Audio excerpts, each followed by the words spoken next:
Let's talk about the RF28-70 f2.8 IS STM lens from Canon. Now, this isn't an ASMR video, but for those who are into that sort of thing, I think you get the idea. Friend, if you're new to the world of interchangeable lens cameras, one of the very first things that you'll likely want to upgrade is your kit lens, the lens that came with your camera, right? Assuming you bought a camera with a lens and not just a camera body. But notice I said want to upgrade and not need to upgrade. As you know, everything about this channel exists to help you create pro video without the need for spending on pro gear. You can make phenomenal content using the kit lens or the lens that came directly with your camera. In fact, I have 3 videos right now living on the YouTube channel of a $16 billion organization that I shot entirely with my Canon 24-50 kit lens that came with my Canon EOS R8 camera. It has a variable aperture of 4.5 to 6.3. It's a telescoping lens that pops up like that. But I've used this bad boy for anything. In fact, I did this video as well for a local church here in Florida, shooting everything on this very lens right here. So you can create amazing content using the kit lens or the lens that came with your camera, but we're not talking about kit lenses here today. We're talking about the STM lens from Canon. Now this thing does have a little brother. It's the 16 to 28 millimeter lens, also f2.8. Looks almost identical to this. Now, friend, I'm not even gonna wait to the end of this video to tell you whether or not I like this thing. I friggin' love this lens. I use it for just about anything and I take it with me wherever I go. But before we start talking about what's inside the lens and why I like everything about using it, let's talk about the external thing, right? What is the barrier to entry to acquiring something like this? The price point on this bad boy is coming in right around $1,100 bucks, $1,100. According to Canon's website here today. I do think it's on sale. It's usually like $1,249, but that's neither here nor there. That might sound like a lot of money, especially if you just dropped a couple $1,000s on your mirrorless camera, your interchangeable lens camera. However, I want to tell you the L series version of this exact same lens is coming in around $3,400, more than triple the price of this. Now, I will say the aperture, this one goes to 2.8. The aperture on the L series does come down to, I think, 2, f-stop 2, which is that enough to justify triple the price?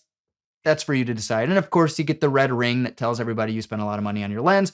I'm not interested in that. I'm interested in high quality video. And so, man, this thing is phenomenal. Something else I think is worth noting that even on Canon's website, they say that the image quality coming from the STM lenses is equal to that of the L series lenses. I'm not making that up. It is right from the source. So you know that you're getting high quality built right into this tiny little package.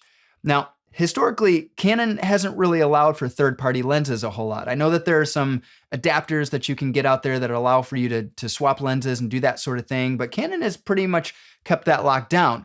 Until now, they're creating their own, arguably third-party lens at a third-party lens price, but it's still got the Canon name. It's still got the Canon build quality. Yes, the housing is much more plastic and this does telescope unlike the L series lenses. But if you're just getting started and you're looking for a way to enhance the image quality of your videos and you want some more versatility and you want a wider aperture, friend, the STM lenses are the way to go. They're super lightweight, super compact. If you're traveling, you can throw it in a bag or a backpack. And because it's a lower price point, you don't have so much of a risk if things get lost, broken, or stolen.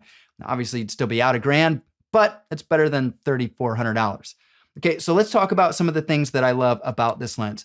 Well, first and foremost, I love the zoom. Not necessarily the telescoping thing, that's a little weird to me, but 28 to 70 is perfect for just about everything that I need. Most of the production that I'm doing involves shooting in like an office environment for corporate America, or I'm doing YouTube videos or talking head style videos, much like this one. So I don't need anything wider than 28. In fact, most of the time I'm shooting right around 50 millimeters like I am right now.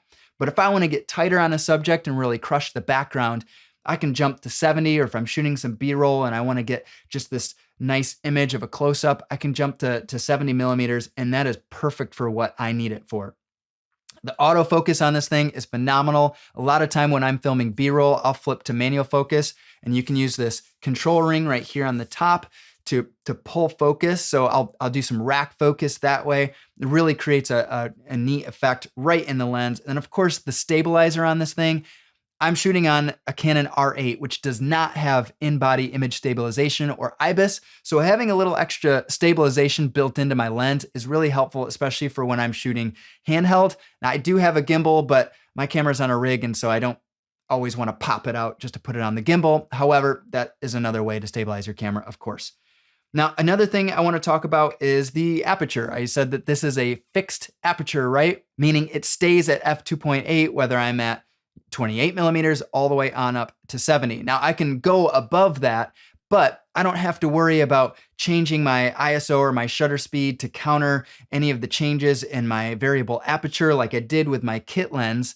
I can leave it at 2.8 and just make some adjustments to a few of the other things if I need to let more light in or take more light out. But I love shooting right around that 2.8 aperture because it keeps a lot of what I need in focus, but it does give you kind of a soft background. Now, what you're seeing right now is actually 1.8 on a 50 millimeter that I'm shooting here today, which is another lens that I may recommend in the future, but that's for another day. We talked about the zoom capabilities. We talked about autofocus and stabilization. We talked about the price point, the versatility, the lightweight, compact, things about the size of a pop can, or for those in the South, soda can. I live in Florida, which is not considered the South for some reason. That's always been fascinating to me. You can't get much more South than this, but this is not considered the South. In fact, most of the people that live here are transplants from the North. So if anything, it's just an extension of the Midwest. I like to call it Michigan's lower peninsula. I didn't make that up. I saw it on a t-shirt once.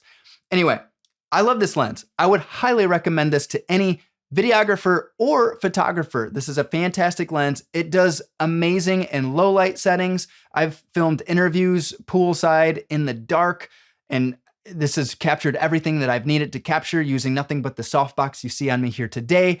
I've filmed them bright daylight settings without even using an ND filter on palm trees in the sky and other B-roll clips.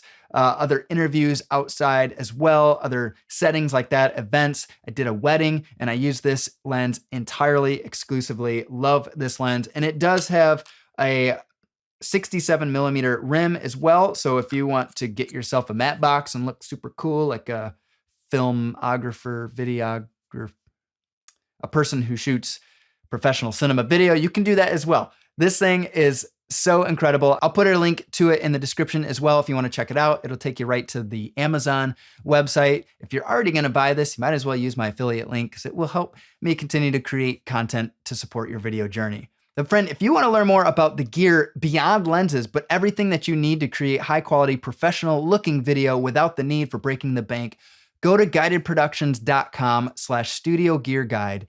Download your free copy of my film studio gear guide, where I talk not only about the lenses, I talk about camera bodies, lights, mics, everything to fit any budget so that you can get up and running right away. Just go to guidedproductions.com/studio gear guide and download my film studio gear guide. It's my free gift to say thank you for spending this time with me. So thank you for spending your time with me, friend. Go check this lens out. Check out the 16 to 28 millimeter as well, and let me know how that works for you in your environment. Friend, leave a comment if you have unique ways that you've used this in the past, or if you hate this lens and you have reasons for why. I'd be curious to know that as well. Most importantly, shoot some video, take some amazing photos, have fun with this, and I will see you on another video real soon.